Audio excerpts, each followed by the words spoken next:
Good morning, WW Robinson. Today is January 17th, 2019. I have Hugo with me this morning. How are you, Hugo? Good. Good. It is Friday Eve.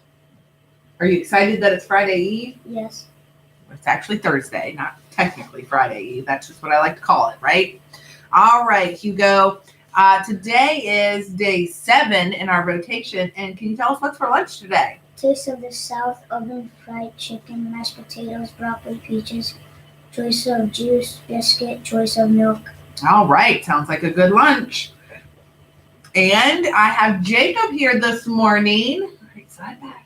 Jacob, come tell us, what is the weather today?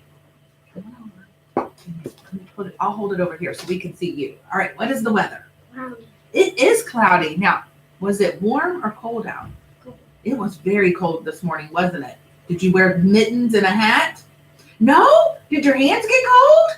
They did. Mine did this morning when I was out opening car doors. Well, I was wearing a coat. You were wearing a coat. Well, that's the most important thing. Good job. There you go. And we have Emmett here to lead us in the pledge, so please stand. Come on over. Ready? All right.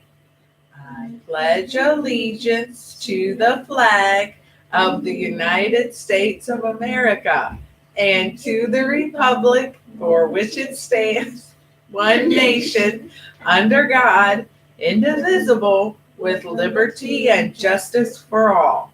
Thank you, Emmett. Please join me for a moment of silence.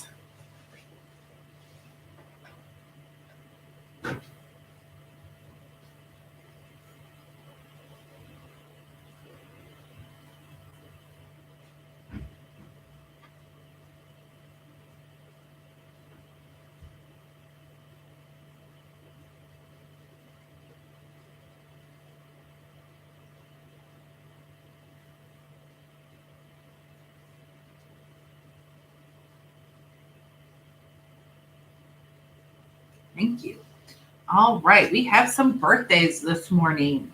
Celebrating today on the 17th, we have Daniel Johnston and William Johnston. So happy birthday to those folks. Hope you have a wonderful birthday. No staff birthdays today. And do you have any shout outs this morning, Hugo? Dylan in Miss Weimer's class, Miss Weimer's class, Miss Gerard's class, and Miss Henry's class. All right, lots of shout outs.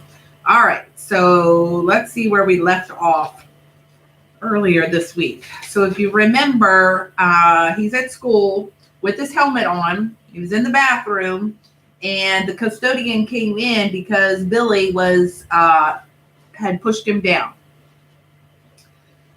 So, hey Grady, do you think you can help me out? I hurt my arm. Did Billy do this to you? That kid is no good with a capital N and a capital G. He grabbed my good hand and pulled me up on my feet. Kinda. It was partly an accident because Billy freaked out when he saw my helmet, but then he kicked me afterwards. So much for saying don't kick a man when he's down. Yep, that sounds about right. I just don't understand why he's so mean. Grady patted my shoulder. There are always a few really mean kids out there. So what's up with that helmet that you're wearing? Is it to protect you from Billy? That was actually a pretty funny idea. Maybe I should start a business selling anti-bully helmets. No, it's a long story. We've all got one, Grady nodded. By then, Principal Kreisky had been alerted, and I heard someone outside in the hallway yell out, "Principal Kreisky, over here!"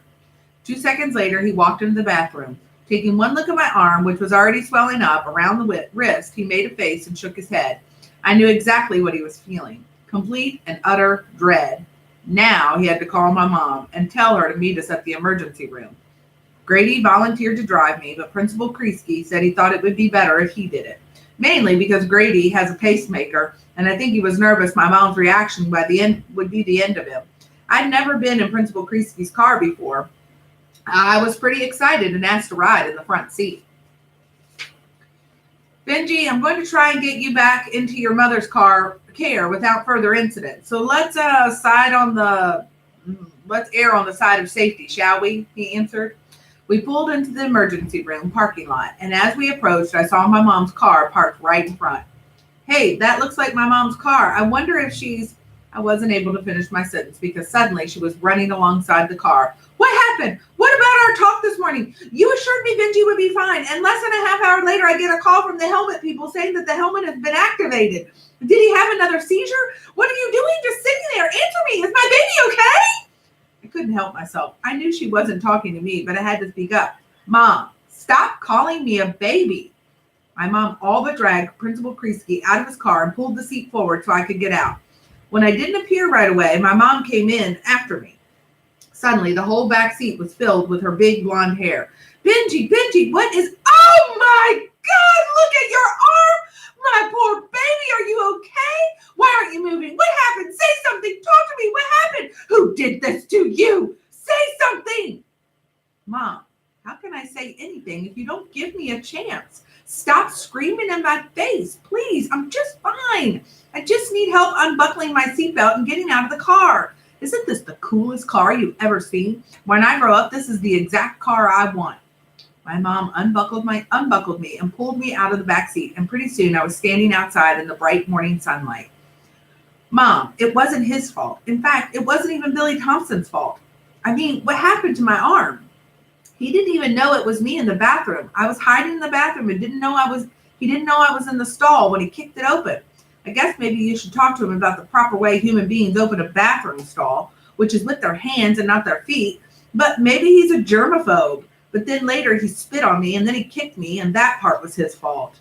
Why were you hiding in the bathroom? Billy Thompson did this? I swear I'm going to go over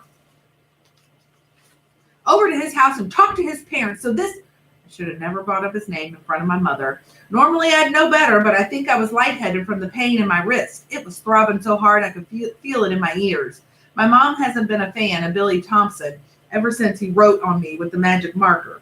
The day she saw it, he'd written D-U-M-Y on my neck. Dummy. But he'd spelled it wrong, with only one M, which really made me question how he managed to make it to the 3rd grade with such terrible spelling skills. Mom, my wrist really hurts. Can we just go inside, please? Of course, baby. Mom. I waved to Principal Kreisky and watched him get back into this cool car. Then I followed my mother inside. For just a second, I wondered, with everything that had happened, if I'd rather be at school today than back at the hospital. I thought about it and decided I didn't really want to be at school or the hospital. But being only 10 years old, I didn't have any other options. What I really longed for was something new and different. Like maybe a spaceship beaming me up to hang out with friendly, non-human eating aliens who wanted me to give a talk about what it's like to be a human. Or at the very least, I just wanted something to look forward to, like maybe pancakes for dinner. And we will stop there for today. So you can choose to be the kind of leader that you would follow and make it a great day. So long.